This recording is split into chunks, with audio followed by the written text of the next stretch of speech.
Grief is a very funny thing. It's an emotion that's hard to really put our finger on, know we're going through it, understand the causes of it, and yet when grief is present, it knocks us off of our game professionally. We can lose motivation, go to meetings and not have anything decent to say in the meeting, or say things that are kind of out of touch, not be easily accessible, not respond quickly, feel this overall dullness. This is grief, and it can happen to us and be so subtly occurring we don't know it's there. Grief, I heard a definition at some point in the last decade or so that's always stuck with me about how to look at grief from a different perspective. It is when something familiar is suddenly gone and we didn't want it to be gone. It's just absent. This brings on the feelings of grief. It can happen, of course, when we lose someone who's close to us. It can also happen if you've been in, let's say, the same home for 15 years and then sell the home, move to a new home. You can grieve the loss of that home. I know it may sound strange, but it's true. I have a client who's been on maternity leave for the last 6 months. She's a high-level director in a massive company. And now going back to work, this very familiar thing is no longer there. She didn't want it to be there. She'd love to have it there, but now is going to be focusing her attention back on her full-time work, her full-time employees, and can't spend as much time with her children.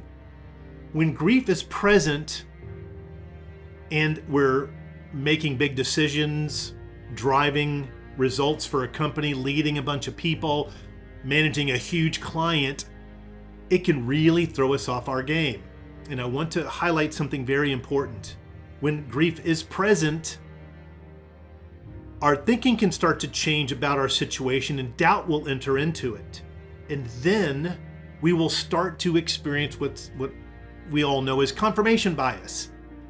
So let's say I'll take the example of my client who is going back to work, is no longer on maternity leave, and is starting to doubt, wow, do I really want to keep doing it? That's the grief talking. She didn't know she was grieving, but now this doubt is happening and she's starting to kind of hold on to it. Yeah, I really wonder. So what's going to happen next? She's going to start to collect data that proves she shouldn't be working anymore. That's the confirmation bias that kicks in. I went through a very, very difficult time last year, and I knew I was grieving. I was in the middle of it, and it was intense.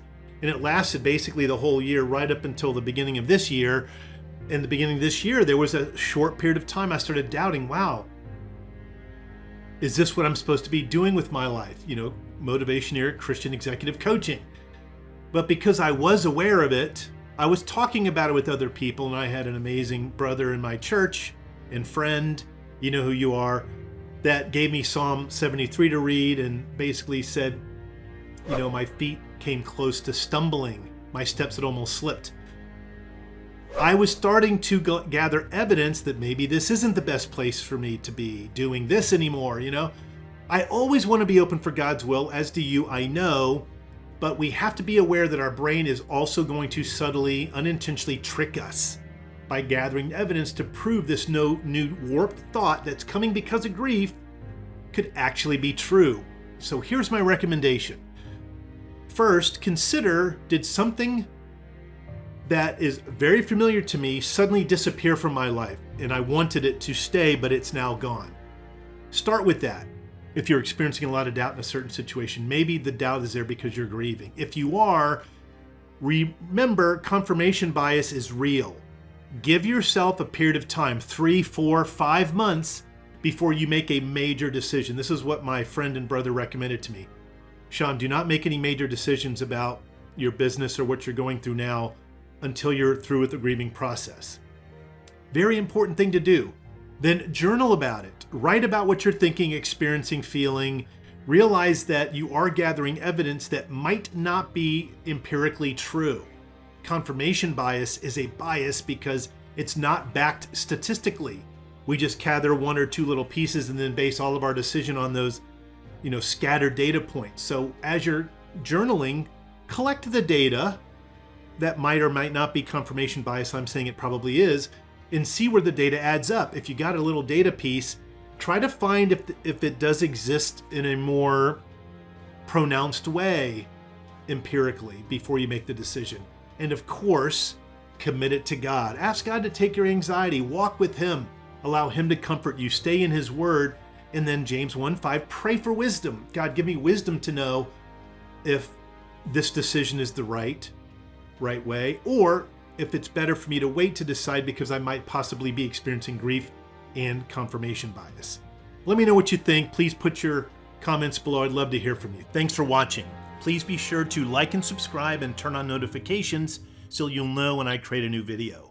Please also consider becoming a member at Motivationeer.com. Your membership really supports this channel. And don't forget, your career is not just a way to make a living, it's a way to transform the world.